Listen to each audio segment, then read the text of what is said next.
What is up, guys? It's your boy GRC. How's the audio? I want an audio check. Fill me in the chat. How's the chat? Guys, I'm amped up today. Why? Christmas is right around the corner. Just kidding. I don't care about that. That's Christmas. I don't have kids. I mean, what is going on right now is the slowest moving institutional money move / DeFi. Like, God, if I could see anything as unprofessional, see anything as lack of leadership that's going on right now in the crypto space. Even the leaders are hiding because they don't even want to be liable. They're just like, fuck this, I'm out. I'm just going to talk about it later. It's not always about the price chart going up, guys. A lot of the time it's about what the people know at the time. And it seems like when the chart's really high, information is at it's easy to find, right? Richard, everyone when we're at the top is giving all this beautiful, flawless information, full of euphoria and truth a lot of the time. But the ears that are listening to it at the time have to be prepped and understand that this is all about emotional fitness. Some dude was asking me, Sam, in the spaces, some guy was asking me, what financial books have you read? And I said, none. I just listen to emotional fitness self-help books. And they have it's the same thing at the end of the day, because they're telling you, I'm sure, always have money on the sideline, always be in a position where you can make an investment, always be in a position where you feel like you understand your investment. These are all things that I understand to be certain, because this is how everything works. It's how everything works, dude. Like, it's like me and Sam got really good at bodybuilding, or, it took the same amount of effort as you would think it would take. A lot. All day long, every day. So I just think it's important that I brought up in the spaces yesterday to Kim Dot that I think education is the most important thing, DeFi education. And he called me a fool. That was my first statement. First of all, I don't think anyone understands this stuff. So at first, I think we need to get everyone to understand what's going on here. And then I went down like the DeFi Ethereum path a little bit more. And he thought I was shilling. He didn't see what I was talking about. He didn't realize that DeFi has less negative externalities and the potential is there. And I was a blue collar dude 300 days ago, and now I'm providing LP. It's not hard for me. Why does it have to be so confusing for Kim Dot? Okay. So, or anyone that's using it, it's easy. It's 4 clicks away from reality. You just need to understand the underlying processes there. So that's what we're going to be getting into a lot today. And Sam's going to be talking about, to get it started, some of the metrics between some of our favorite cryptos and why we like them. And then me and Sam will go down the rabbit hole from there, because I'm excited today. I slept like 10 hours straight out like a light. And when I wake up from those bad boys, it's game on. Yeah, dude. Kim Dot, Mr. Freedom Fighter, he said I came on and chilled. I was like, hey, guys. He was like, well, I was like, I do a show for free. And that's all I said. I never said the name of it. I said I do a free show about DeFi, because that was my point. My whole point was about DeFi, Kim Dot. He's just mad because I got 1% six-pack abs. Everyone's pissed about the 1%ers. And guess what? Sam's got them too. So that's 200%. You already know what time it is. Crypto in the morning. Crypto in the morning. Crypto in the morning. Waiting on phone. Crypto in the morning. Crypto in the morning. Crypto in the morning. Crypto in the morning. Crypto in the morning. Waiting on phone. Crypto in the morning. Crypto in the morning. Smoking a blunt on my way to the gym. 11 a.m. and I'm already tuned in. Got me some hacks and I'm making a stake. Got me some heads on, I'm making it rain. Pay me some maxi and that's just in case. Jim ready sent me to show you the way. DeFi Pro. Crypto in the morning. Crypto in the morning. Crypto in the morning. Waiting on phone. Crypto in the morning. Crypto in the morning. Crypto in the morning. Crypto in the morning. Crypto in the morning. Waiting on phone. Crypto in the morning. Crypto in the morning.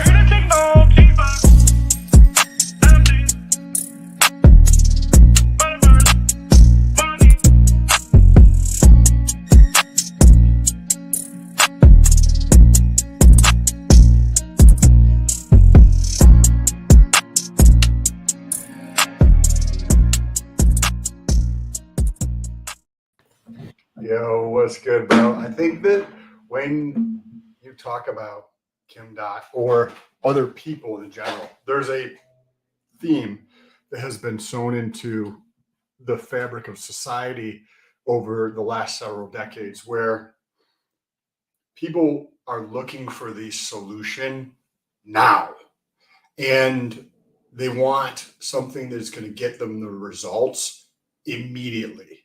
Where when you go through and understand that achieving anything in life, whether it's you want to be a millionaire or you want the most amazing relationship you've ever had with tons of passion and intensity and sex or whatever it is, or your job has to be extremely fulfilling.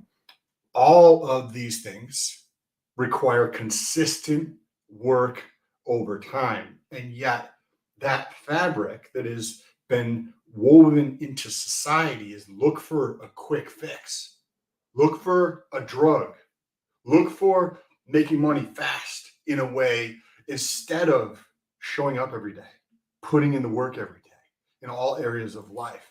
And it happens to people that get excited when your back's against the wall. Why do some people get excited when their back's against the wall? Because they've been there 100 times and the other side is absolute nectar. And whenever my back's against the wall, I'm like, beauty's about to happen. And I can't even control it anymore because my instincts will kick in. And I've trained myself for a decade to just not fucking do the wrong thing, at least to what I think. Obviously, like everyone, I try to do negligible things to relax, and 99% of my time just like focus on work. Like I want my focus to be on what I think it's supposed to be on when I wake up, not whatever flimsy reality you're living in where someone can sway you into another 3 weeks of bullshit every day. It's ridiculous. Guys like Kim come in here pretending like they're smart about a certain subject, and they're not, and it hurts the crypto space. It makes this take longer. I had 100 DMs after that saying I was exactly right. And I texted Kim. I messaged Kim on DM and I said, if you're not willing to at least listen to the right answer, you're going to have a lot of trouble because you're not even willing. I was just bringing it up as an option, as an opinion. And he was like, no, shut it down, 0. And that's the right answer. So he's wrecked. He's done. And Bitcoin doesn't scale, Kim. So figure your shit out so you don't get wrecked. But Sam, I'm going to pull up this deck screener real quick here. And I just want you to go through it like it's the first time you're explaining this to someone. I'll zoom in a little bit on it too. I don't even know what I got on here today, so I guess we're going to just have to check. This is my main list. Oh, I think we got Hex up top here, and that's going to be the Hex WETH pair I was checking out because the liquidity was getting crazy, a little thin at some point. And so I was giving her an eyeball or two. We got WETH here, Sam. Lots of green, Sam. Look, with a little red smiley face on there. Yeah, that's true. But what do you see off the jump, Sam? Anything? Do you want me to zoom in or anything? One of the things that stands out to me when I always have a similar thing after you showed me how to do this the other day, so I have my own set up now. And one of the things that I noticed, if you just glance at these on a regular basis, is the Hex USDC pair. Recently, it's been hovering the liquidity. So this is in the far right towards the middle. If you guys are watching this, has been around 6 million, 6.6 million. Right today, it's 6.4 million of liquidity. But lately, the volume in USD has been less than 1 million, and something in the last 24 hours has taken place in Hex. Okay, let's slow it down for a second. And what does that mean? And what have you seen before this that was a little different? Because people don't know the kind of flows. They just check the price, really. So if I hover over number 3, right, the third option down, right? Okay, so in there, Hex over the last 24 hours has seen about a 4x increase in the volume, the trading volume in USD over the last 24 hours. That means, guys, trading volume. I'll just chime in for the mini definitions. Trading volume would be the actual dollars both ways within the pool. So all US dollars combined within the pool. So remember that it's not just one side. It's all together. The US dollar would be the volume. The liquidity is what you can sell in the pool. And then the market cap is the supply times the valuation. And that is interesting, right? Because we looked at this a couple of days ago, and it was like $930,000 of volume in a 24-hour period of time. and now it's 4.2 or 4.1 million dollars worth of volume in a 24-hour period of time. That's a lot. So that clicks your radar in your head. Yes. Something clicks there. And so Sam's going to double check on that at some point. I guarantee it, whether that's today, tomorrow, or next week. It doesn't matter. Why, Sam? Why does it trigger your brain in particular? Why would you care? You're staked or not staked or holding or whatever. Who cares about volume? That's stupid, right? Because the lens at which I'm looking at things is that you can earn abnormally high returns from the fees of other people trading, right? So if you have LP set up and you see that USD volume is really high relative to liquidity, then you adding to liquidity are able to capture a larger portion of the fees involved. So when you see something like this, it's like, oh, okay, interesting. Is this going to last? Is this going to continue? The same thing, if you go back in the last screen here, there was two other pairs that are very interesting, where they have more volume than liquidity. Zen USDC, right there. Okay, so in this pair, same exact thing. Well, it's from an LP standpoint, this is more appealing to me than it would be for Hex.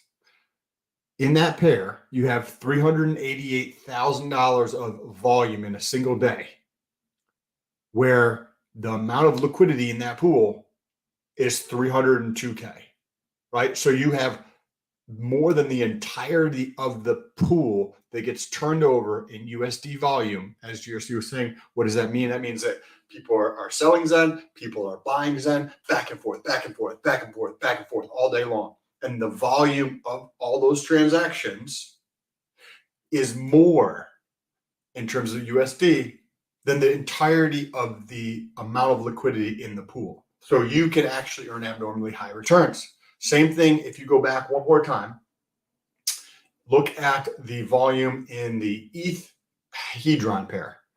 Where is it? Right there. Okay.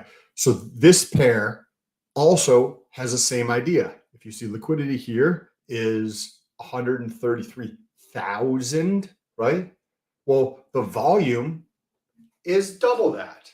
So think about this. If you have a $33,000 position in this pool, you get to use your money twice per day to earn fees, versus, say, in Hex, you're only using it a fraction of once per day.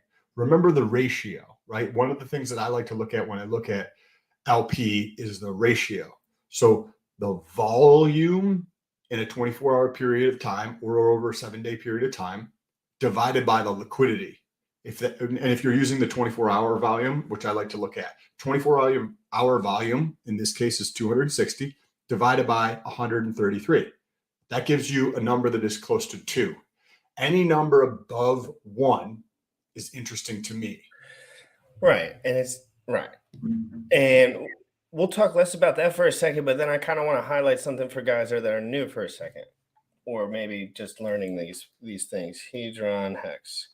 So this would be something that I would say would be safe.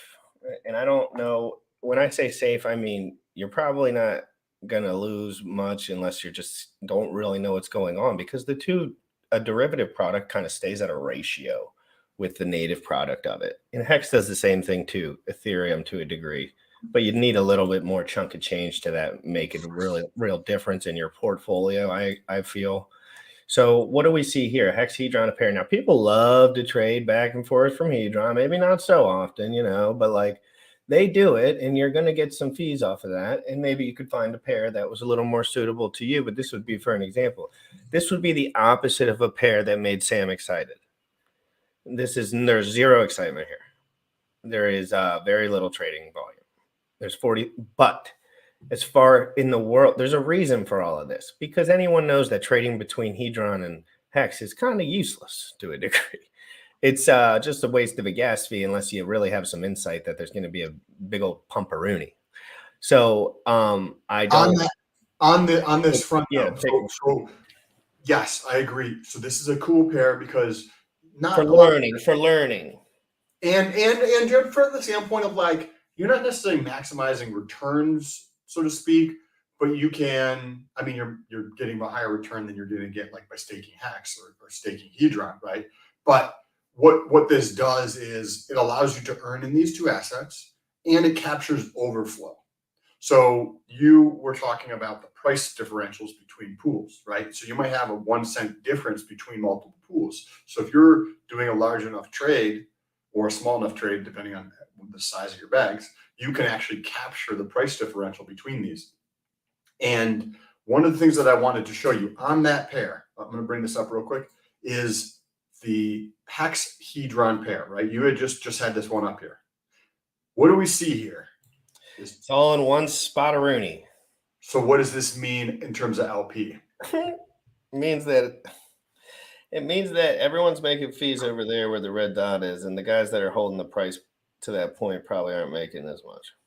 Yeah, so this group of money over here is going to be all in Hedron or all in Hex. And this is making this pool appear less attractive, because you look at the pool and you look at the fees inside of the pool, right? And then you look at this one and you're like, whoa, there's $2.5 million of liquidity in this pool. And you can do that by like going back here, I think it is right here, right here in the TLV, 2.3 million, right? So you're like, that doesn't really make sense to provide liquidity in here. Like, I agree, there's better pairs to provide liquidity in. But what this means is that a lot of that 2.3 million is outside of the range. So this money here is not earning fees and makes this pair seem less attractive to somebody providing liquidity. But in reality, it could be better than it appears, because this is misleading. Today. Most people don't actually look at this. But today, like, we would just say that it's better today because maybe they also have insight. They could, Correct. if they're that certain about something, that would be, I don't know, probably rare. But you can check both of these things, right? So if you see a pair and you're like, okay, this seems super unattractive, but then you can check the actual like liquidity, how it's distributed, as in we do here. This is info.uniswap.org. You get to see that, oh, actually, this could potentially be beneficial, because maybe this is $1.7 million and there's only $500,000 of liquidity in here. And that's right here. And people who are back and forth between prices and stuff, this could provide like overflow trading fees, right? And you're just earning them at Hex and you're earning them in Hedron. Did you want to pull up the Zen USDC? It looked like you were about to get into that. That my nuclear brain has been telling you for a long time.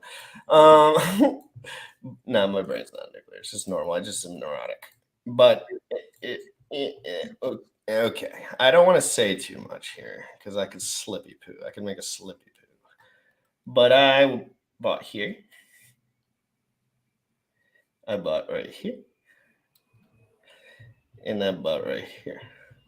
So if I get perma-wrecked, you know where to call me. But if I'm a god, if I'm a floor god, because at some point the gas fee per unit gets to be at a rate where you're like, hey, I can't really, and it could be a little lower, to be quite frank. I don't know exactly. But to me, there is speculative value in Zen and an actual ratio based on the mint fee. And people think that most people know that the gas fees get a little wild crazy. So I think that it's a cool thing to look at support on the bottom. I'm not going to say this is the bottom, but I like to see support like that. Like every time it hits that range, what do you see? Godwicks. That could be GRC, baby. What do you think? Because it's not GRC. But another interesting thing about this, bro, is if you shorten the stack of like the thing a little, okay.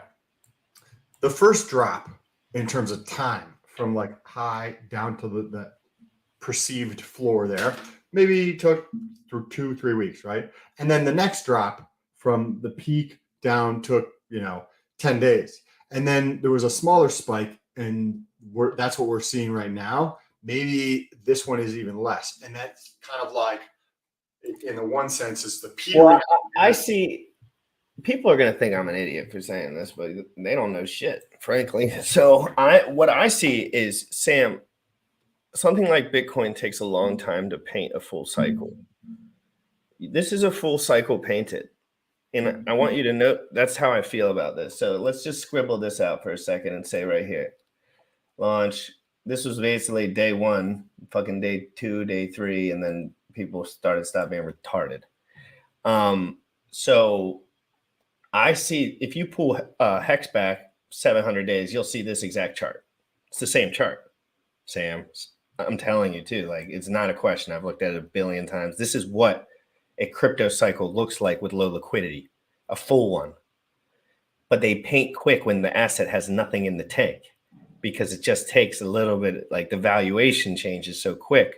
And so what you're seeing is a full painted cycle with, and I think, like, what are we in? This is the part of the cycle that we're at in crypto, right? Like we are at Hex chart, ETH chart, is going to look reminiscent of this.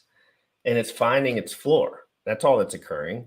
We're finding a floor, but finding that floor can be critical. Because imagine if you provided LP and you knew what the floor was for life.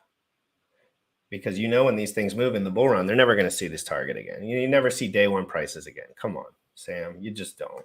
You just don't. I've seen too many. And if there is any growth in DeFi and the future of this, like you're just going to be spinning LP gold for probably a year or two. And that's probably how I'm going to make a living, frankly.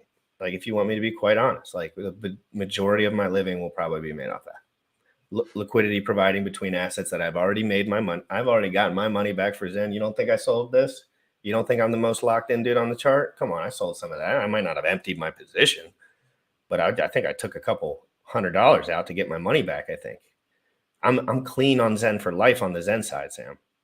So I can provide LP now on the other end and just take care of the ETH myself or take care of the USDC myself, earn some really good passive income. And I'm not saying anything crazy, but if I can make $200 a day doing this, I will be in such a better position than I am today, period.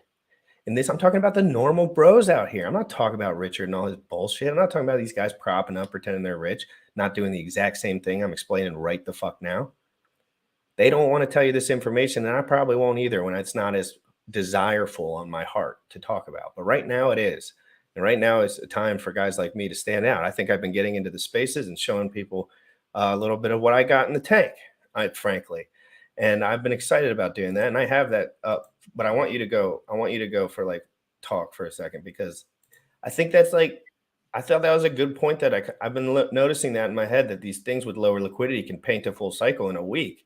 Because they truthfully have no real US dollar in there. Well, I like Zen in terms of like describing it as a derivative of gas prices, right?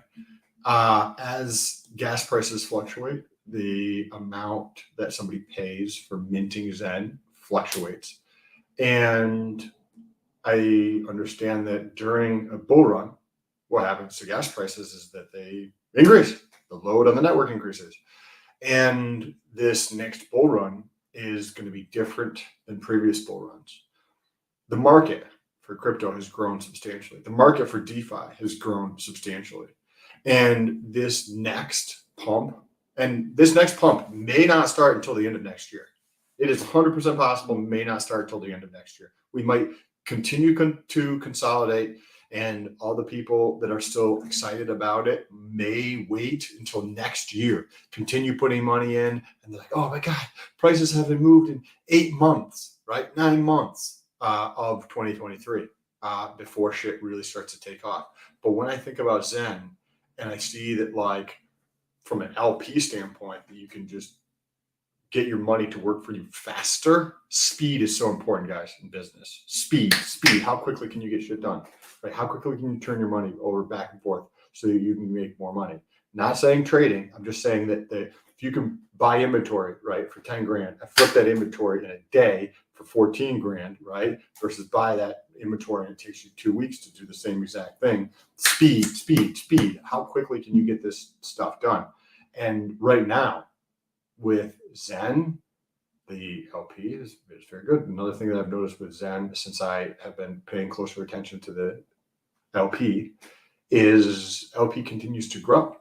That I don't know, enough about it other than a year worth of experience in this, but I personally believe that continued growth in a bear market, it appears very positive, right? That seems like a good thing. If LP continues to grow in a bear market, well, something's going on there, right? Something is happening there if LP continues to grow during times like that. And that's if you look at the Ether scan and you can argue whether it's a good metric or a bad metric, but you look at holders on Etherscan of Zen and holders of Hedron.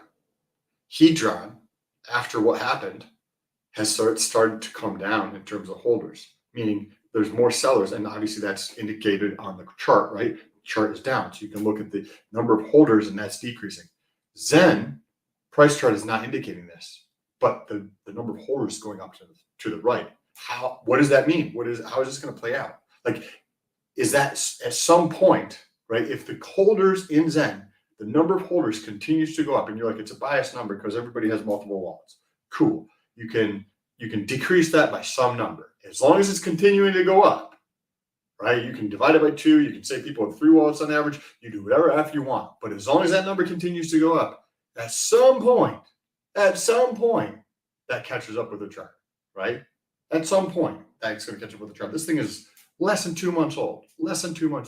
So I don't know where it's going to be in the future, but I'm excited about the LP piece of things here.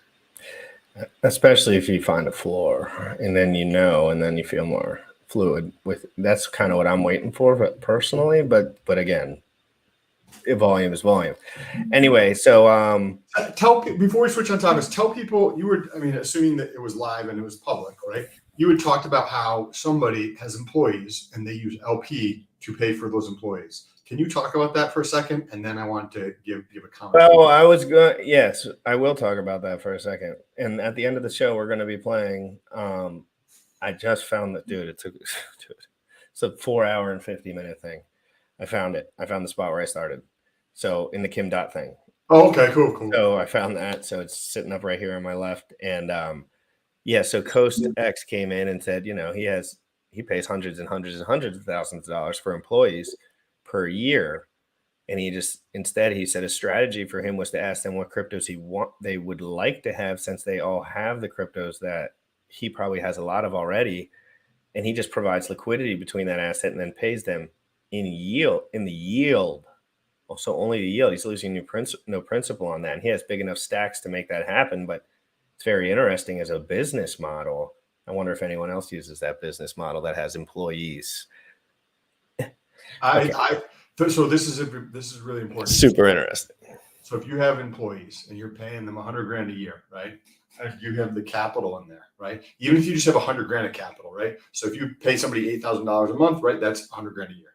So if I have $100,000 of capital and I put that into LP in between 2 tokens that are not scams, but that the other person wants to have some of those, with $100,000 of money in LP per month, even just on the low side, you can easily generate 5%, right? So 5% is $5,000. That means your capital can drastically not be reduced, right? Normally you'd go from, in month 1, 100,000 to 92,000. But if you have an LP, right, then you can go from 100,000 to 105 minus the 8,000 you give to an employee. Now you're at 98,000. So you're draining, and you could easily get 12% on this. You could easily do 12%. All right, so leave it there at the 12%. You could. Sam's saying you easily do 12%. I agree with him. But where the workload comes in here, it's the prior knowledge of the assets. So really, I could teach anyone how to LP Zen that understood Zen and USDC really well, and they had some. But you've already done that. I've already done that. I understand all the intricate details, and I understand that I could lose the downside, and so do you. And you are not going to put your whole stack on that because you're not a fucking idiot. Okay? Because that's what everyone's going to say, right? Oh, I did my whole stack on this and went to one side of this. Oh, well, then you're retarded. Okay? Because Sam knows what downside is. He knows what impermanent loss is. He knows that he could have a lot of Zen at the end of the day. But he's I'm just brought up the floor, kind of trying to tell you, like, there's some good opportunity here, but you need to do your own research. I'm not going to tell anyone to provide Uniswap V3 LP for nothing. Ain't no one until Vitalik's paying me daily, boy. But I will tell you about the tools that exist and like how to capitalize on them. And me and Sam go back and forth, really, just so you understand. It makes no difference to us, like this back and forth, except finding those little nuanced things like him paying his employees is pretty interesting to me because, come on, use case, we're all looking for it. We're all looking for crypto future. I imagine paying all my employees with LP right now. I can see it in my eyes. And one of the things on this, I think that probably most people, the fundamental thing here to focus on is increasing your income, right? Like if you go through and you this is Coast. This is Coast, by the way. We did a show, Sam, but he don't remember the tickers very well. So that's him. That's the guy I was talking to this morning. That said that about his employees. And if you want to hop on, I'm gonna send you a link. You just don't even say. I do something similar with paying other bills, but yes. So I was and like, he's a pro, dude. Like, dude, I'm telling you, when I know a guy's good at something, I've always said that guy's a pro, and that just proves it. I didn't know any of that shit beforehand. Look at him. He's using his resources in DeFi while he builds on DeFi. Oh, what a genius, right? You'd think everyone would do it. I don't see much of it, Sam. You can even do this in stable coins and then use the yield from the stable coins to convert to whatever asset the person wants so that you don't even have to be concerned about impermanent loss. The yield's slightly lower, but or potentially a lot lower depending on what you're doing, but you could earn 3% a month from, stable coins and utilize that to reduce the amount of capital. And then somebody had mentioned something, what about prices going down? Then it doesn't really matter because they're stable coins, assuming that stable coins are not like garbage stable coins and don't depeg, you're not going to have any issues there. You wanted to pull up the video where you were talking about the spaces with Kim.com or whatever. Did you want to pull into that right now? What about LP between stables? Yes. We'll talk about that. We'll talk about that later. But unless you have $1 million in stables, I would just focus on the other things at the moment. Oh, what I wanted to say, I'm sorry. Very quickly. The biggest thing I think most of the people watching can pay attention to in their own life that'll be like the most practical thing you can do is get your fucking income up. Get your income up. There's no ceiling on your I made $1,000 today. Fuck yeah. I swear to God, I did too. And I texted Sam this morning when I did. And I don't always.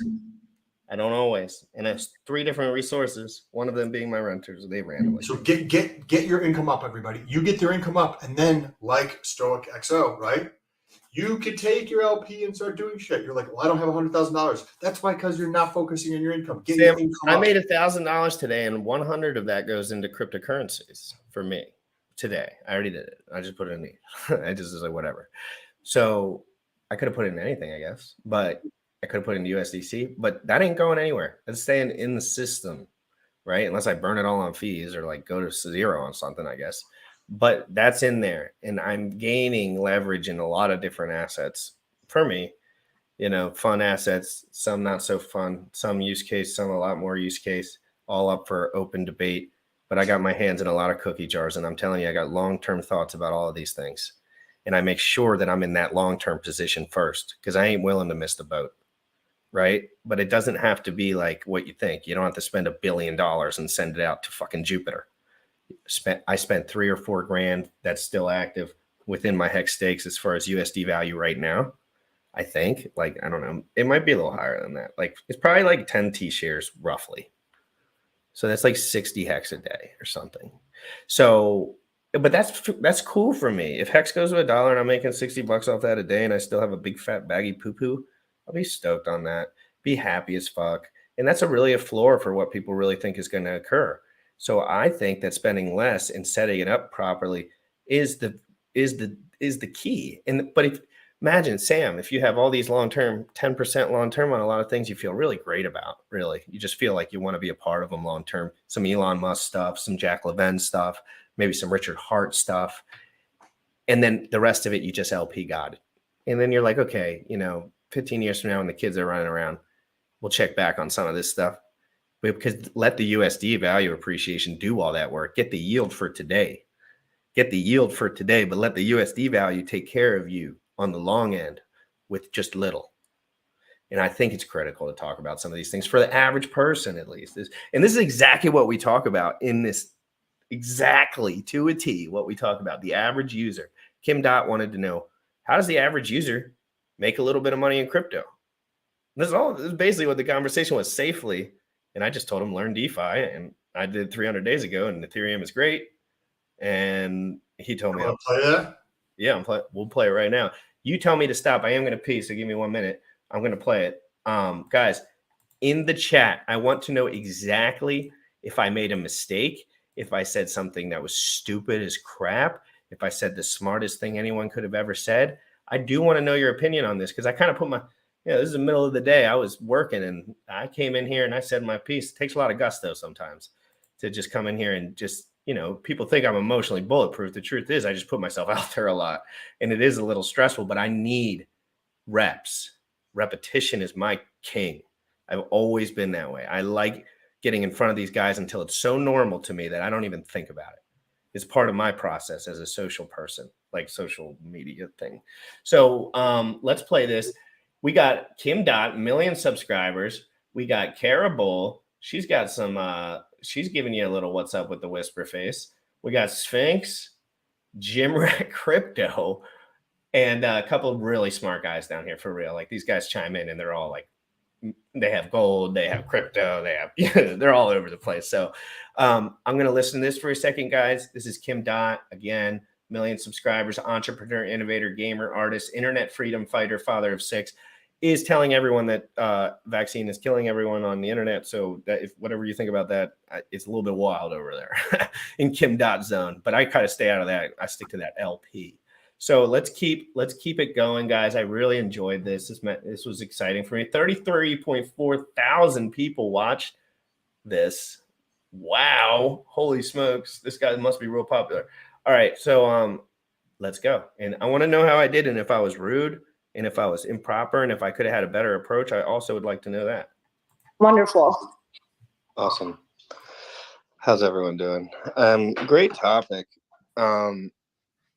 Crypto is an interesting place because it depends a lot about what kind of money are you going to sell? Like, what's your price point? Like, if you're doing $100,000 or more, you're going to have, very little options, right? Just going to be Bitcoin, Ethereum, and a couple other things, probably. So that's really where we have to, like, people that have no money, very much large majority of people in crypto, maybe under $10,000, $1,000. They can play around with stuff and really but product market fit goes a long way, but it's about education. I do a show every day where I just educate people on DeFi for free. I mean, people send me super chats and stuff, but I don't do any promotion. I did this to learn. I quit my job 300 days ago. This is all I said about the show. And he pointed this out at the end, said I was a shill, but I'll let it go. Around the top, because I knew in my heart that this was where innovation was going to be. So I just wanted to study all day long. That's all I'd done to this point, pretty much, and published my studies basically. And, when everyone runs out of money, that's when the market will go back up. I'm still getting donations. I still see, and I'm not asking for them really, like people are sending donations to people that are having problems in other areas. People are sending me super chats. People are asking me if I'll do things for work. I can notice those things and tell you for certain, in my heart, people have money still. And, love them or hate them, Richard Hart taught me one thing: you buy when there's nothing left. So buying Bitcoin was the best option when nobody had any of it except Satoshi, when there was no liquidity. So it's really a liquidity thing. How much liquidity do you need within the pool you're talking about? And then with Bitcoin, we'll drop 85%. We've seen it a bunch of times, and then down from there, you can only guess. But I mean, Bitcoin struggled bad. Maybe not compared to other things, but I only know crypto. I'm 28, so I didn't really mess with too much else. But in my opinion, it's a great time to be learning about DeFi, guys. You can earn a lot of money providing liquidity with assets that you already have, the US dollar, Ethereum. If you put those into a Uniswap V3 pool, you can earn hundreds of dollars a day just from trading volume. These are things that I teach every single day. But it seems like people are very slow in DeFi. I know the financial people know this, but they have to get comfortable and move over. But I make a living off providing LP, I just do streams and chill. But that's where my energy went all into crypto, and that's what shot out. Like that's where my opportunity was. That's what I ended up with. But I've made a lot of money in the bear market, truthfully, but not like compared to a rich person, I'm sure. But for me, I don't have to work and I can just sustainably be at my computer, which is a lot of workload, don't get me wrong. And I study all day long. I'm a little neurotic, but I think people need to learn these tools, DeFi, immutable code, understanding these liquidity pools. I think once most people get a handle on this stuff, it'll take a few years. I think things are going to change just by these are better options. You make more money, you have less negative externalities, you get to keep your custody. And as they get more liquidity with Ethereum and Bitcoin, I mean, more people can come in. I think it's just taking a long time. And that's all I'm going to say. And I really enjoy this space a lot. Well done. I think that was very. All right, we're going to stop it there before we get to my next piece where they all shit on me. Sam, how'd you think I did?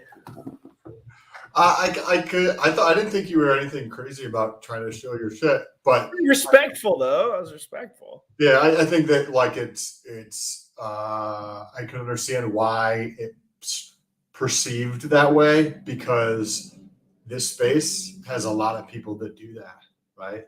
There's a lot of people that just go into other people's spaces to try to shill shit. And when you have 1 million followers and you put on a space, and normally when you open it up to let people talk that you don't know, they start to shill their shit, and you might be jaded through that process of like, it happens over and over and over and over again. And then somebody comes in and you see similarities in some aspects. You might jump to conclusions to think, oh yeah, you stop shilling your shit type of thing.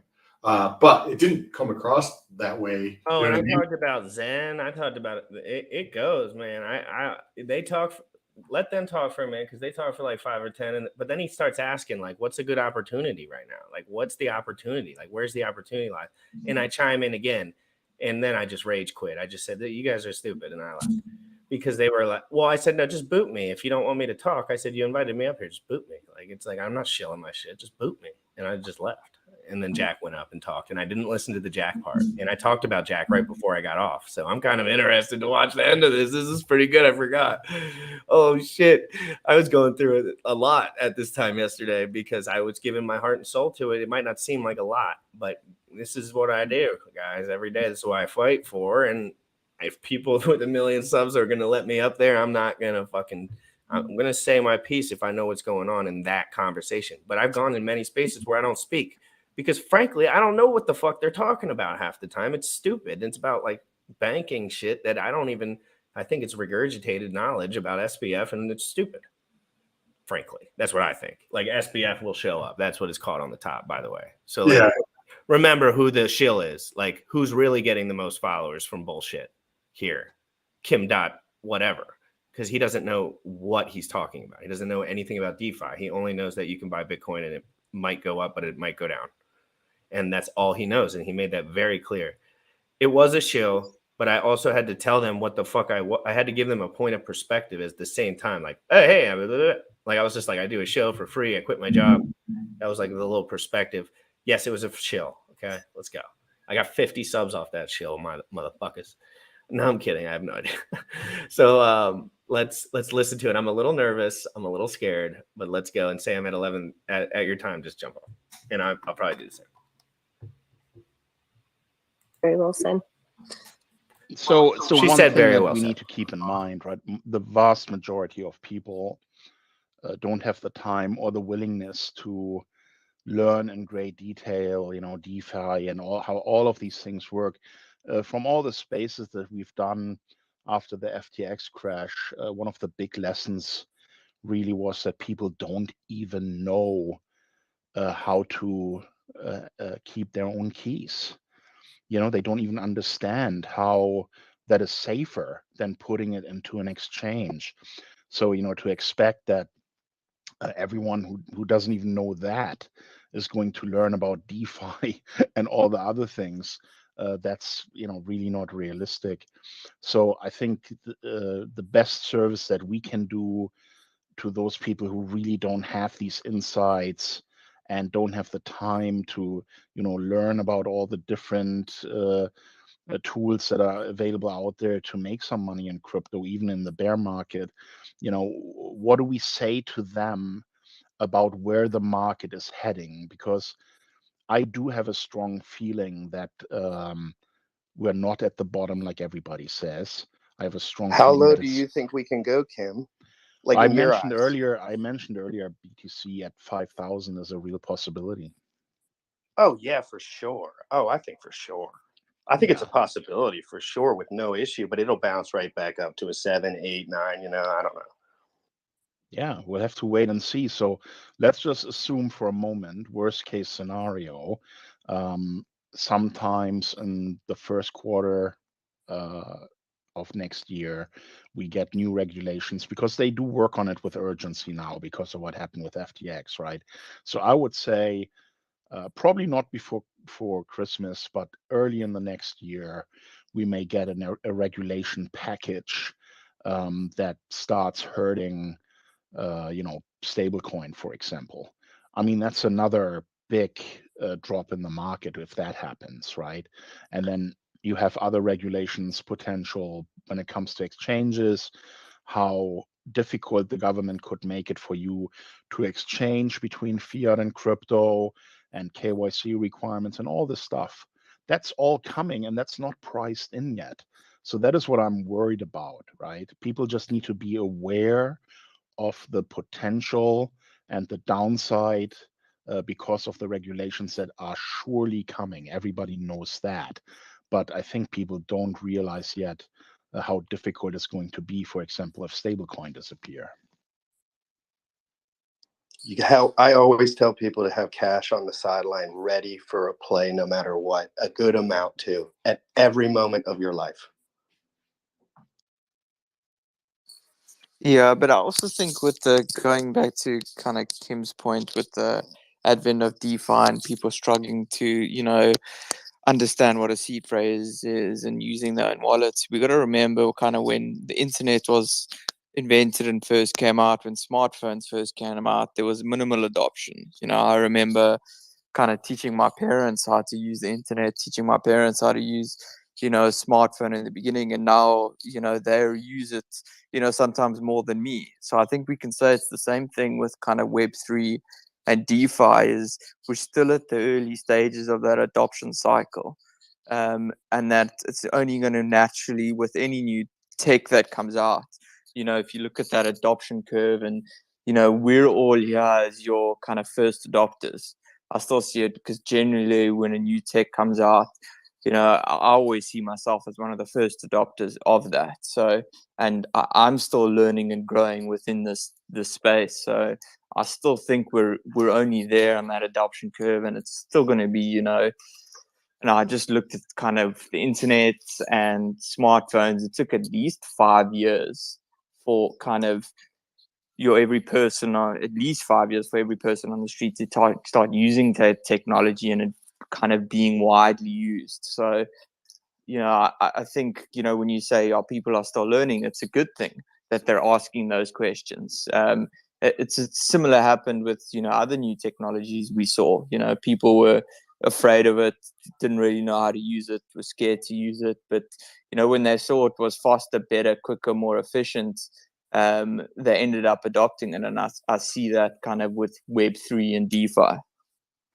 So I agree with you there. And the biggest hope that I have is if the big crash that a lot of economists are predicting is coming, and if crypto goes lower, the stock markets go lower, we turn to a recession with more inflation, potentially a depression.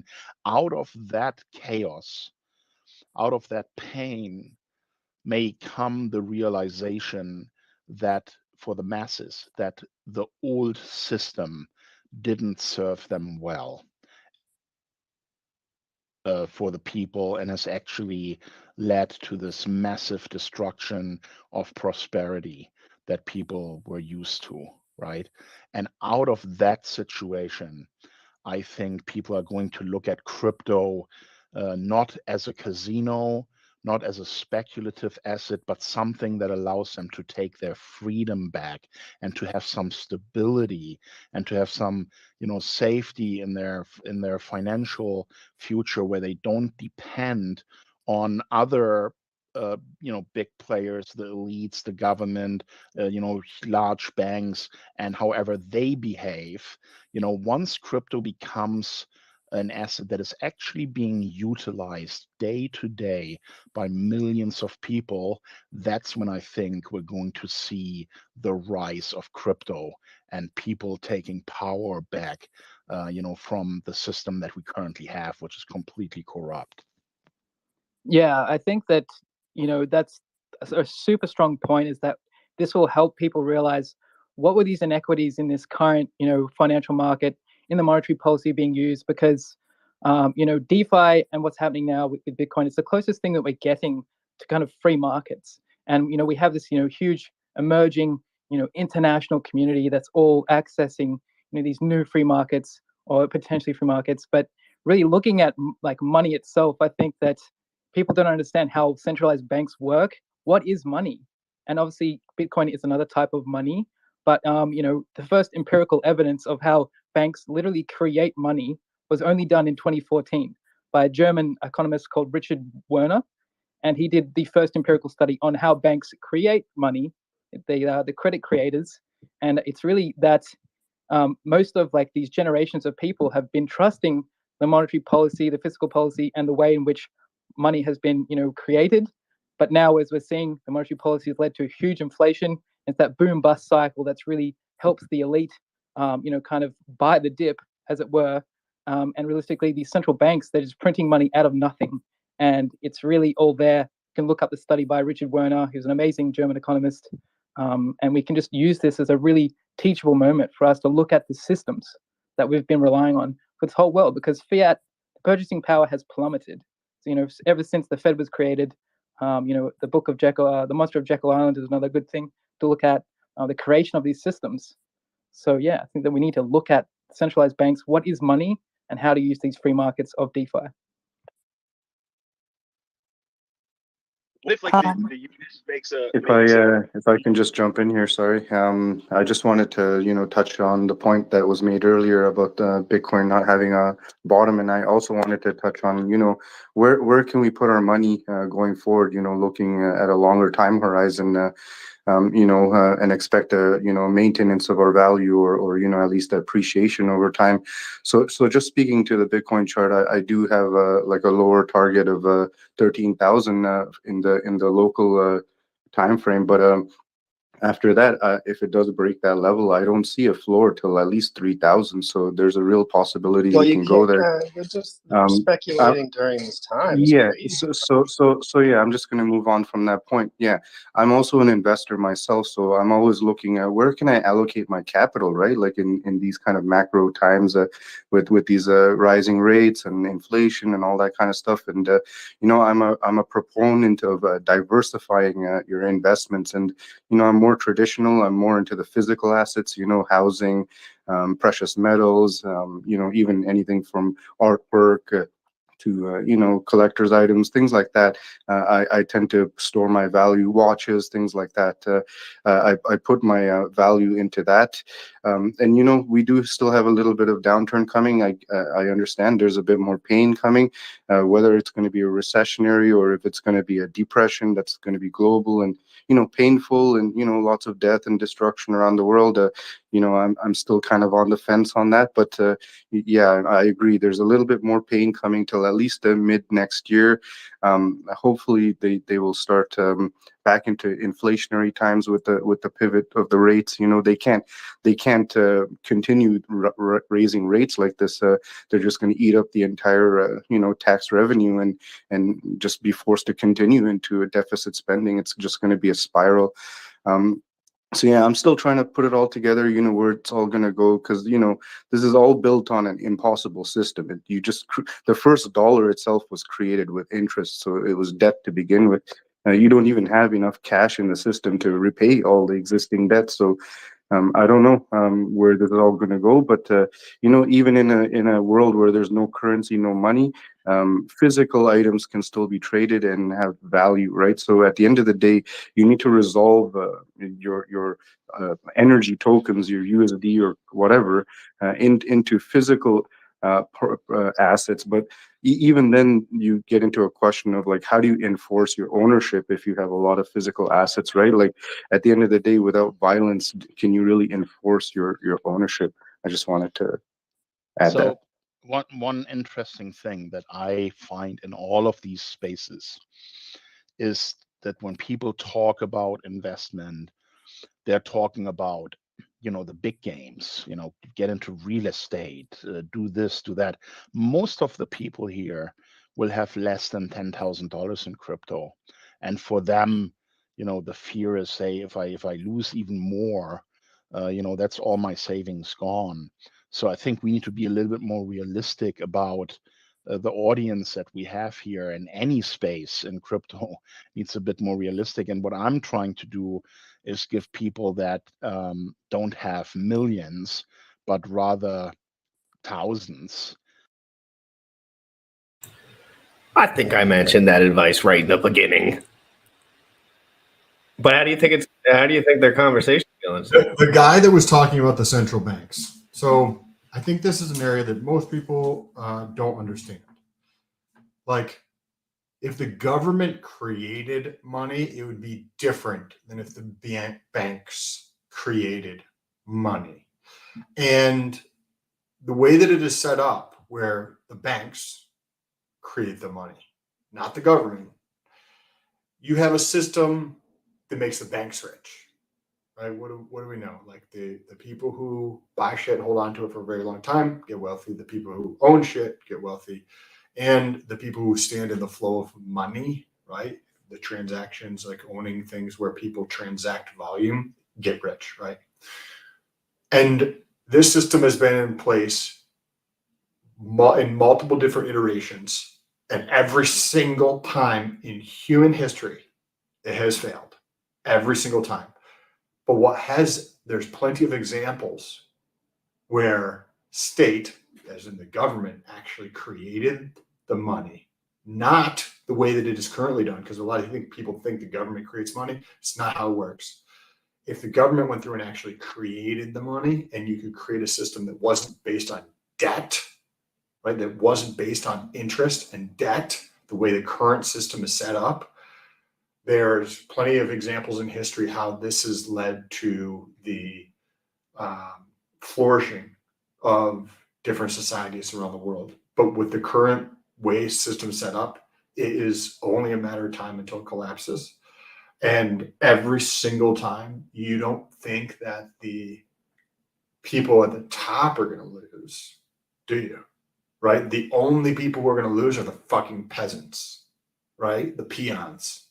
And so I think that system has to change at some point, and it might change. Like we're in the process of doing this with crypto. It's a different iterative thing that's not based on debt, right? So this could be very interesting at a global level and set like the people free in a different way of abundance than the world has ever seen. You see how separate we are, though, like from the reality of what maybe I would like to see being like an actual option to like reasonable family men that are really rich. Like, and I'm trying to tell him what like peons do, right?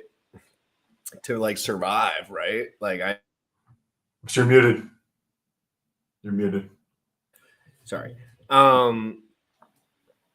But like I'm the guy who I'm like the regular guy, right? Like I'm the regular guy who didn't have enough money to quit his job, that everyone told not to quit his job, who never charged anyone for anything. Like I'm trying to tell him, like, hey, I made it out of a little bit of a situation, nothing crazy, like, and I'm an average dude. Like I ain't got no one to bail me out, or unless I start begging. I mean, maybe, but I don't really think I have so many resources. There's so many resources. Like I'm just like, how many? I could have a list of 100 things I did before I begged my brother for money or my sister for money. I could think of 10,000 before I asked my parents for after they got me out of friggin' working at McDonald's is on that list.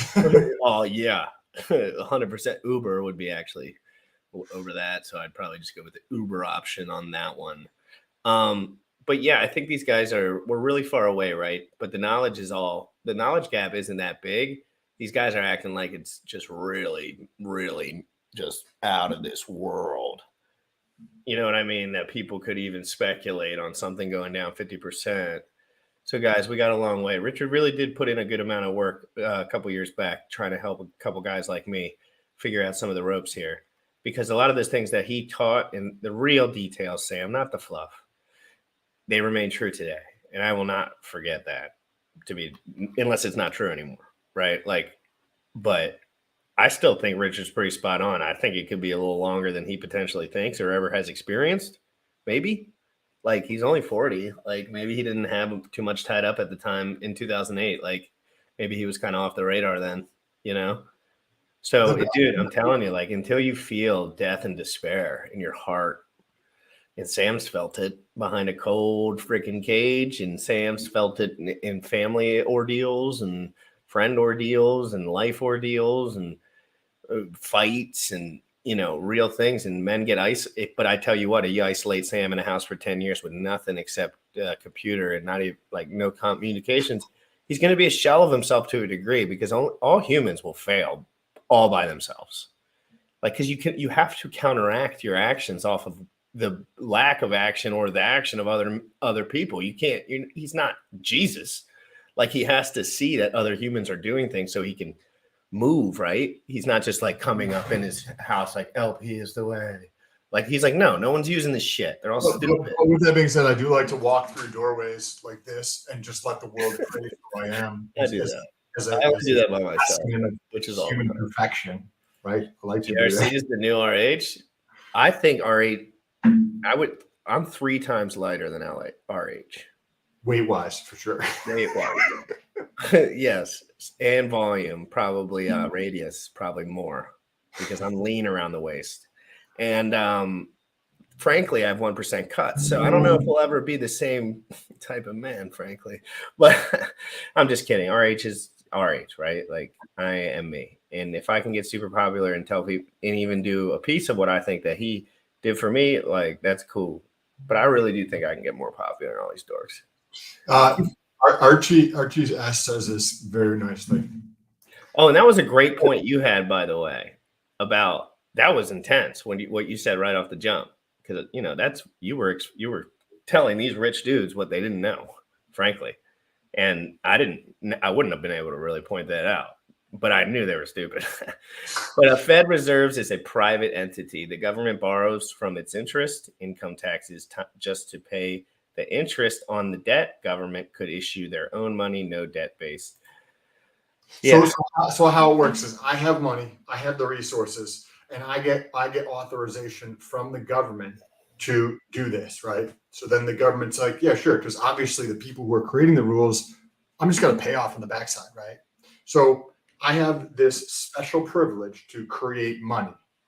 Now, I do this by loans. So when the government needs money, I will loan the government money, and there's compound interest on that, right? So what ends up happening as you spend more money, you create this gigantic debt, right? And then the government wants to utilize taxes to just pay down the interest. Now, if you flip this and the government actually creates the money, not the private entities, there's plenty of examples in history how this has actually been extremely prosperous. Napoleon, I think it was Napoleon, who was thinking French. I think he was a French, and he was taken down because he was a bad guy. Well, in actuality, if you look into it, he was creating tremendous amount of prosperity. And the people who had the central banks didn't like that, because he created his own money outside of utilizing this to pay them interest. And that was a no-no. And that's what helped lead to the war. One of the things that helped lead to the war. There's also the same type of example in Russia, creating their own money, creating prosperity. Did you know Russia in the early 1900s was one of the most prosperous nations from a manufacturing standpoint? And yet they had their own money, so they didn't have this interest that they were paying, right? So they created tremendous amount of prosperity by creating money to do things in society without the interest on there that they're paying to the private parties, right? So then they created this giant global economic powerhouse. And then the bankers, the ones who were like, oh, they're not using our money, right? Think big pharma, right? We'll pay off politicians to force people to take these drugs that are poison to them, right? Or create this problem that only we can solve, right? So let's think about how the bankers are doing this to create a conflict. So now that they go to war with Russia because they have the answer. Think of like somebody like Trump. Why is he not on social media, right? Because he's telling the truth. He's telling the truth, and anybody who's telling the truth is going to get censored. Whether it's the truth or not, they want him to shut his flippin' mouth, and that's usually because if they dig far enough, they probably find out that he's truth. What are they going to find about him? Tax evasion and that he fires some employees. Nice. But you just follow the rules that they fucking create, right? Oh, correct. Well, yeah, that's why I'm saying it's like the lowest point. Like that's like the best thing you got. One is stupid. Is frankly. Curious. And thank you so much for this super sticker, Dr. B. Ray. Love you. Sorry I haven't been getting back to all my DMs. I go through little waves, and right now I got to focus on my prosperity and my brain because I'm tired. But I love you, and I read all your stuff, even if I don't answer, because I know when you answer, I answer, you're gonna send it again. Curious, do you two use hardware wallets? I use hardware wallets on 2 of my computers for one account. So I use 2 hardware wallets on 1 seed phrase on 2 different computers. And those are my more valuable ones, I would assume, but like I have no idea. I use multiple hardware wallets. There's maybe like $100 that's not on hardware wallets, but everything else is on a hardware wallet. If you're listening to this, you don't know what that is, I would highly recommend learning about that. GRC. I should have said GRC is educating like OGs. Black t-shirt RH. Nice. Pure. What OGs are educating like me? Don't slander my name. Don't slander my name, bro. No, I'm kidding. Thank you so much for the super chat. The truth is, if you put Andrew Tate in any arena, he's going to win. If you put Richard Hart in any arena, he's probably going to make some cash. If you put Sam Stolt in any arena, he's going to be respected. They might think he's dumb or stupid or works out too much or looks like a fucking Gary Vee or whatever the fuck they say, but they ain't going to say it to his face. And I know that about men. And the truth is the same men will do it over and over again. And there will always be 99% of people there flapping their wings and pretending and hoping one day something will happen in their life to change it. When in reality, I thought of all this stuff before I've been here. I wrote all of this stuff down. And I wrote my future goals down too. Maybe not verbatim. Like it wasn't like crypto in the morning. I was like scale, YouTube, Twitter, TikTok, scale, figure it out. Quit doing your job. This isn't what your time should be. And I told everyone, and I was being a bitch and I was being annoying because I wasn't taking advantage. I was talking the talk, but I was not walking the walk until about 300 days ago when I decided to quit my job. I think I got kicked. To be honest, Sam, I think I got booted out of the truck in the middle of the street, if I remember correctly. Like it was that kind of job quit. Like, you know what I mean? It wasn't like, hey, how you doing? Like, good to go. Like it was like, oh shit. So let's listen to this. Keep going. So basically, Pacific, what you're trying to get at is when you have a hardware wallet, you're not going to be able to function and move as quickly, right? So if you're doing things on the fly, like a hardware wallet's not going to fly so many times all the time, unless you don't care. But if you have most of your money in the one kind of avenue, maybe with the fat range or like a different stake, or you just hodl it, or you just stake it, and then say you keep 50 grand in your one computer where you pay very close attention, of course, or 50 grand, way too much, whatever your price point is. But you pay very close attention and you don't look up any boobies on the computer just because. And Sam, looking up boobies on your computer doesn't actually ever hack your crypto, but it just shows that you're not respecting your computer enough. So it's more of an indicator rather than. Definitely use your phone, guys. for that shit. Yeah, well, I like to use the plasma screen attached to my iPad. No, I'm kidding. No, I'm kidding. I have no phone. I don't know. Don't do it. Drugs are bad. It's not. Drugs are bad. I'm good. But no, I actually am not a fan of pornography, and I think it actually is disruptive in a large degree. So that's where I stand on that. Not saying I don't have a slippy poo every once in a while, but the truth of the matter is I'm forgetting what I'm talking about, and I'm going to start this again. Hey, and Sam's gonna hop off in 11 minutes, guys. I'll play it till the end. I'll play it till I rage quit. Nope, I have to watch after I rage quit. I rage quit so good. I love to leave my stamp. No, I'm kidding. I just left because I felt pissed off. So let's listen to this. This has been pretty good conversation then, nonetheless. How are we protecting them? Okay, understood. In that case, yes, I need to be cognizant of the audience. I would say, start off with the basics, right? Like, look at your cost of living, right? Like, you pay gas, you pay for coffee, you pay all these bills, whatever.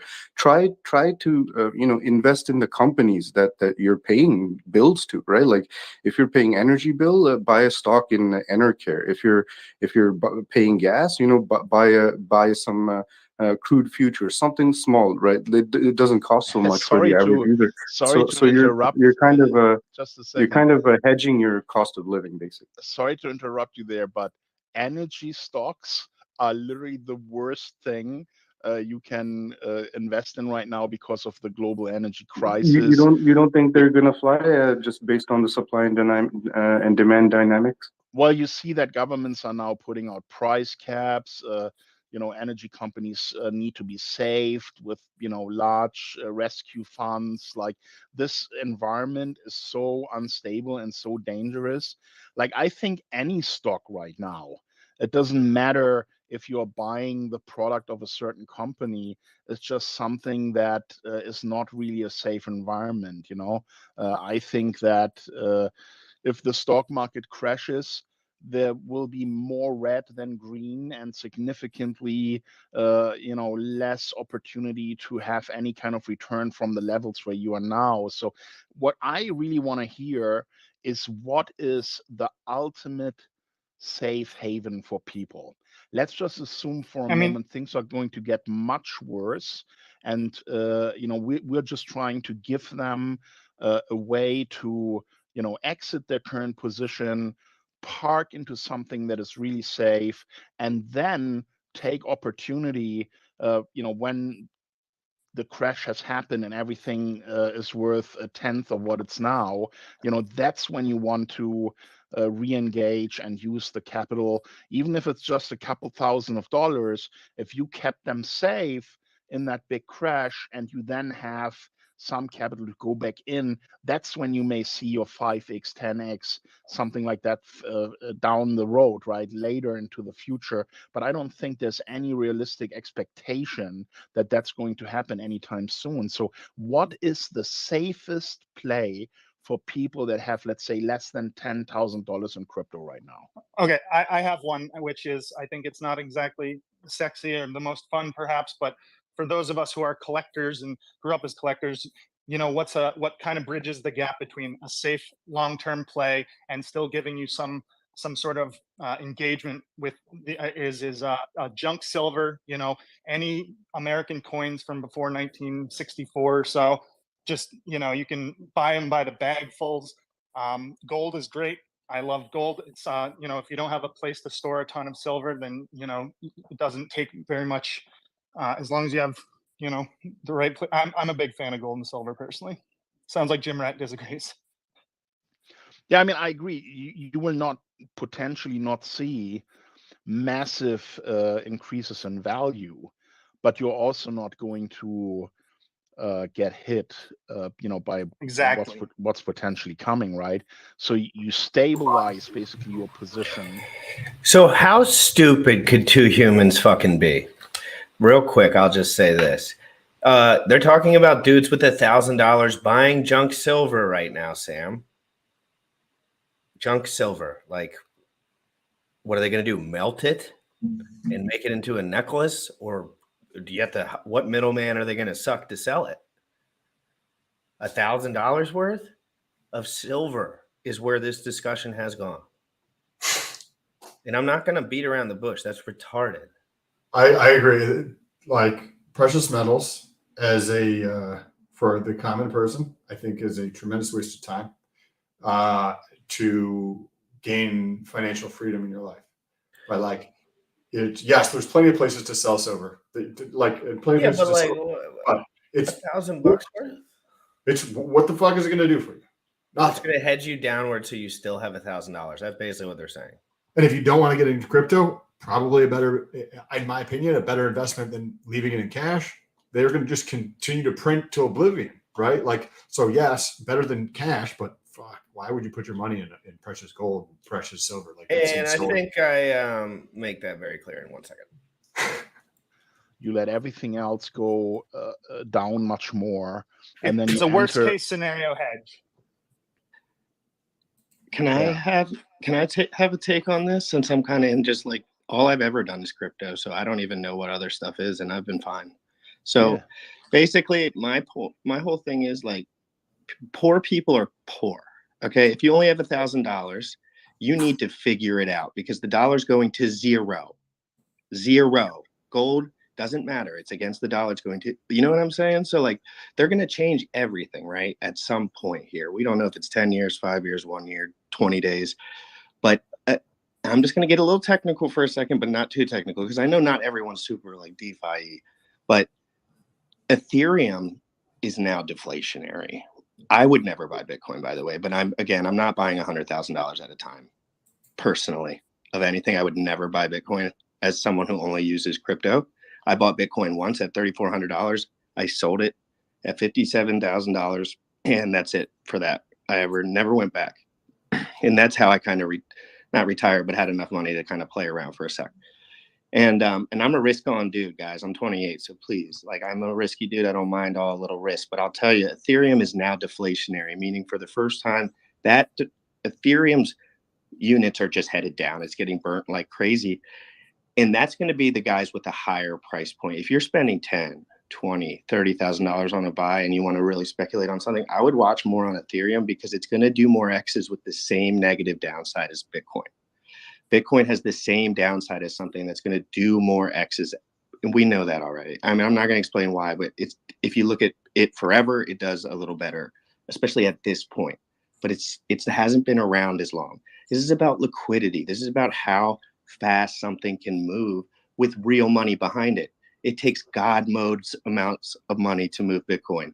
It does not on Ethereum. I can make a little fucking wick on Ethereum, maybe just a little baby, like, and I'm just a random dude, like nothing. I just quit my job. I was making 10 times more money. So I think it's important to understand that Ethereum is where the innovation lies at this moment. I don't think Bitcoin has innovation going for it. I think Bitcoin's just a name. At this point, it's a centralized exchange trading token that it's all it's used for. No one uses it on chain. It has no staking options on chain. And that's just at a minimum. That's at a floor. And it's really energy inefficient.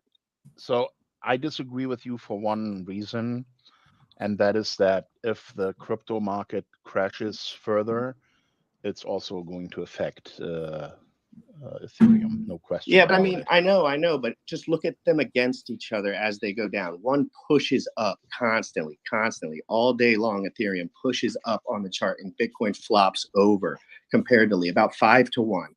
So Ethereum basically in the last year, I would say, I haven't looked at it in a couple of days, but like 5 to 1 probably outpaced as far as the downside. But what do we got from 4,200? I don't see these things going under 99% from a drop, which would be for Ethereum like $400, I think, $300. I think that's fair for a bottom for Ethereum for the worst case scenario in history. So I'm saying, as long as I think it's very dangerous to, I apologize for interrupting, I'll let you continue, but I do think it's dangerous to think that we can predict the bottom of where something will go. And just so you know, I came in about a year ago. Ethereum was about at 4,500. It's now, nobody thought it would be here, and here we are. So, I mean, everything's gone down. So I thought it would be. Richard Hart told all of the people that kind of like DeFi for a long time that Bitcoin Ethereum won't go down as well. I don't think we can say it's just about the proportion. It's about the proportion of up. So yeah, but look, listen to what you're saying to people. We're talking about people with let's say less than $10,000. You're saying if you stay in Bitcoin, you're going to make another minus 40%. But if you're staying in Ethereum, you're going to make minus 35%. Oh no, a dude with $1,000 lost $400. Kim Dot, wake up, Kim Dot, wake up. Bias syndrome all over the place. No fundamental understanding to me, as far as I could see. Like, what? Down $400 and you're broke already and you have nothing? Oh man, downside forever. Life. Wow, you already had no fucking money, Kim Dot.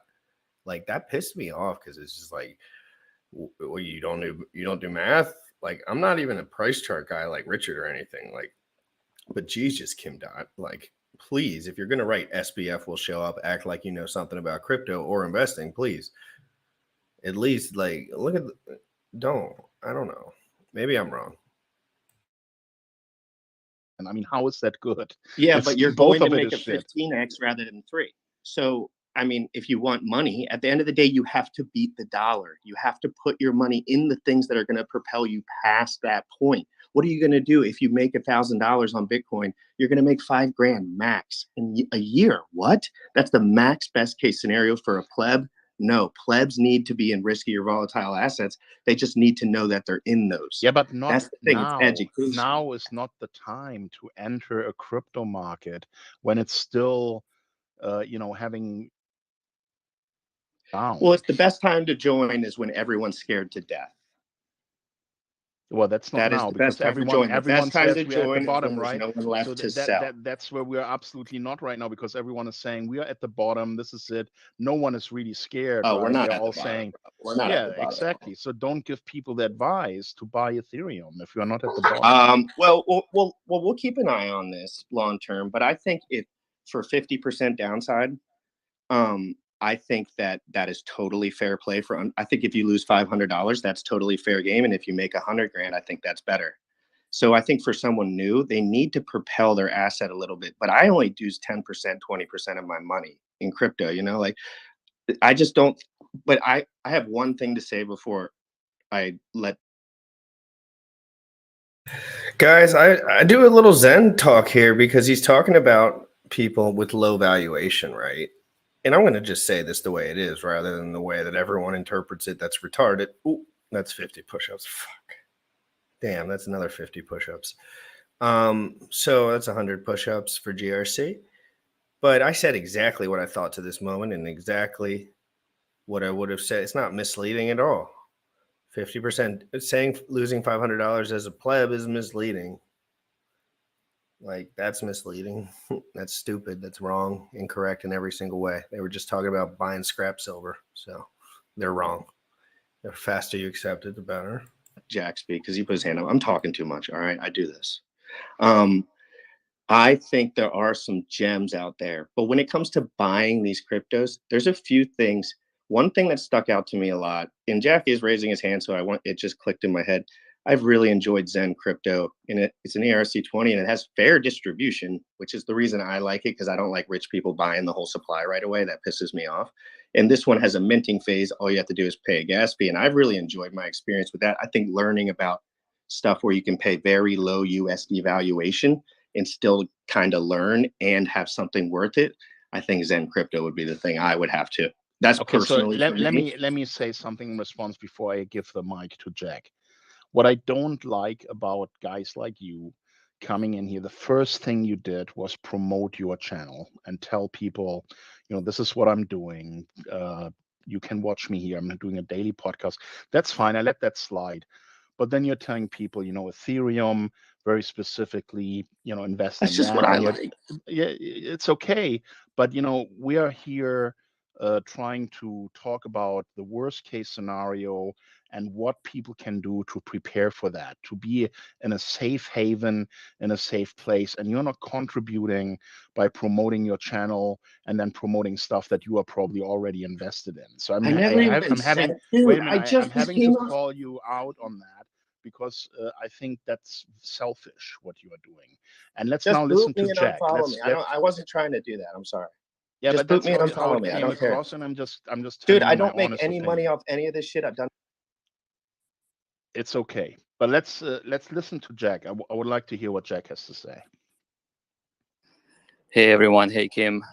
How you guys doing? Good, thank you. Hey Kim. One of my first questions. Do you still have the mega car?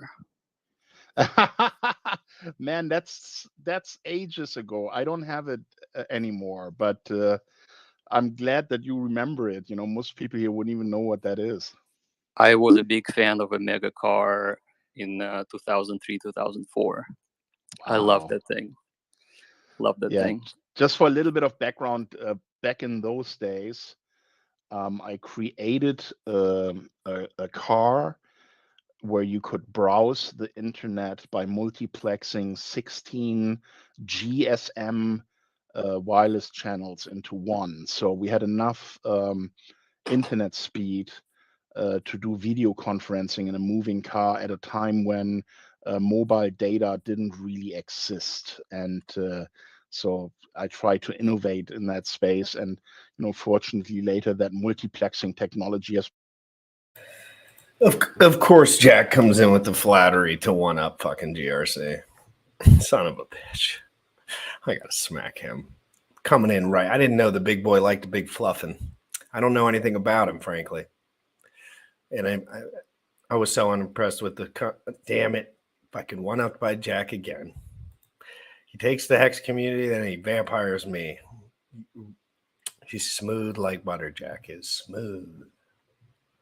It's been used by mobile phone providers to give people a higher bandwidth in the mobile space. So that was a fun time. But go ahead, Jack. What do you want to say about our discussion? You know, where do you think people can find a safe haven in this uncertain time? Well, my position on this is that I think you can find safe haven within yourself and your investment practices. Everybody's kind of scared of a bottom, looking for a bottom, trying to not to miss the pump. But the reality is that none of us are really good at predicting those things. So the only thing that's left to do is just DCA, dollar cost average, into the markets. And I know it's not sexy, but hey, if you have that discipline, you're not going to miss the bottom, you're not going to miss the top, and you really shouldn't be worried about whether we're at the bottom or not. So that's what I'm doing. I like Ethereum a lot more than now than at 5,000. Obviously, I like Bitcoin here and now than at 69,000. So, and I think if a person just averages in every month and have the discipline to allocate a certain amount of dollars and just getting into the market, then you will just end up buying more crypto and more shares. So, and we shouldn't really worry that much about any sort of. I mean, even if the crash does happen, I don't think we're gonna have the balls to actually to get in right there and put all of our money into the one crash. Like, what if it continues to crash for a whole month or 6 months? Like, we would just not know. So the crashes are very, very, very easy to miss. The only time it wasn't difficult to do is when COVID happened. So for the month of like March and April, you could throw a dart, buy anything, and it would have just went up anyway. And the way that I like being a contrarian when it comes to my investments. When my financial advisors called me and they said, take everything out of the market. That was March of 2020. And I heard in their voice that they were panicking. I thought, okay, now is the time to actually to start getting in. And so getting in March and April, just buying just everything that's there. I mean, oil was negative. You could get an oil company at 10 cents on the dollar or 5 cents on the dollar. Some of them went bankrupt and then came back. That was kind of I would say, almost an engineered bottom, if you will. But the organic bottoms are often prolonged, and we would end up missing them. So yeah, DCA I think is the thing. So just wanted to say that. Can you explain DCA a little bit better for people who don't have any idea what it is? Yeah, so DCA, so let's say that you have $10,000 to invest every month. So what you would do is you would be buying declining assets with $10,000, and as the shares or crypto value per coin drops in dollar terms, you just end up buying more with the same $10,000. So $10,000 3 months ago would have bought you less shares than this month, for example, if this month is lower. And so the investment thesis remains the same. You just invest consistently. You don't time anything, and you just accumulate and accumulate and accumulate, and you end up accumulating more shares cheaper and less shares when it rallies. So when it rallies, I mean, it could continue to rally, but you would end up buying less shares if you stick to the dollar amount that you allocated to invest every So month. what you're Yeah, I was just saying gonna add. in a market that goes down, you are bringing your average price down by continuing to buy, and when the market goes up, you're still buying, but you're not making the. Kim Dot. Imagine if he just took from what I said and just extrapolated something. I mean, fucking call me a shill. Fuck. Fucking Kim Dot, dickhead. Nice, probably a nice guy though. He probably just thought I was a shill like fucking everyone else. Kind of How did I do, returns that you guys? had if you bought at the bottom, sold at the top. So you're just saying, you're averaging it out a bit more. Yeah, it's actually called dollar cost averaging. If anybody wants to look it up, that's what Yeah. DCA stands for, dollar cost averaging. Yeah, it's a fine strategy. It works very well in the uncertain markets. It doesn't work well, obviously, in the markets that were really just crashing hard based on some particular event. But overall, that strategy works amazingly well. Worked for me every time, just because so I like Tesla. Tesla's stock is selling at half off from the top. So buying it under $200 every month, or even every Friday or every Wednesday, whatever you choose, as long as your time frame is consistent, you take away the guesswork, you take away the emotions, and you just stick with your plan, and eventually you end up with an average price way lower than the local top, way lower, and you will always win. I mean, you will win if things come back. And things should come back, obviously, because dollar is getting devalued. So anything that's actually making more dollars will go up in dollar terms, regardless of what happens. Yeah, I mean, it's certainly an interesting strategy. But do you feel bullish or bearish about markets in general right now? Like, where do you think we're heading in the next year? I was bearish 3 months ago, 4 months ago, and then I saw oil crashing to under $80. And oil is a component that really influences the macro environment, specifically the inflation numbers. So inflation numbers likely will come down in energy terms because oil is low. And what that will do is that will dictate the Federal Reserve policy moving forward, and their language may turn even more dovish. So we have December 5th coming up, and on December 5th, I think they're going to speak. And that's when we're going to see if the oil has really affected inflation or not. But if they say that, hey, whatever we're doing is actually working, then the risk on assets will immediately jump, which includes both crypto and general markets. So I would say I'm neutral to bullish right now, just because I have seen the inflation numbers come down. We have seen the market rally. Actually, Ethereum and Bitcoin too withstood the S&P 500 drop quite well. So I'm thinking that the market is looking for a footing, so to speak. But that December meeting and the PPI and CPI numbers will really give us a better story. And there's another way to dollar cost average into, well, making some money, and that's selling options against your position, putting your position to work for you. You can cash secured puts. If you want to own the stock lower, you can sell covered calls. If you want to just make some premium off of the shares that you're holding, there's multiple different ways to, like, you don't have to just buy and hold a declining asset. Guys, we're way over time today. I want biceps all over the chat if you're still in here. Dude, I don't know why the hell I would need to. Dude, but you got to understand, like, silver is cool if you have $1 million that you're trying to save, and that's like 10% of your portfolio. But what the fuck is it? If you're a broke pleb, you got to get unbroke. If you don't have $1 million liquid in crypto, you got to get unbroke. If you don't have what you want in your life, in the house and the stuff you want in your life, you're going to have to get unbroke at some point. It comes out of passion. It don't come out of silver hoarding. Your boy GRC is going to be punching a little harder than that, boy. If I go down on this trip, silver ain't going to trip.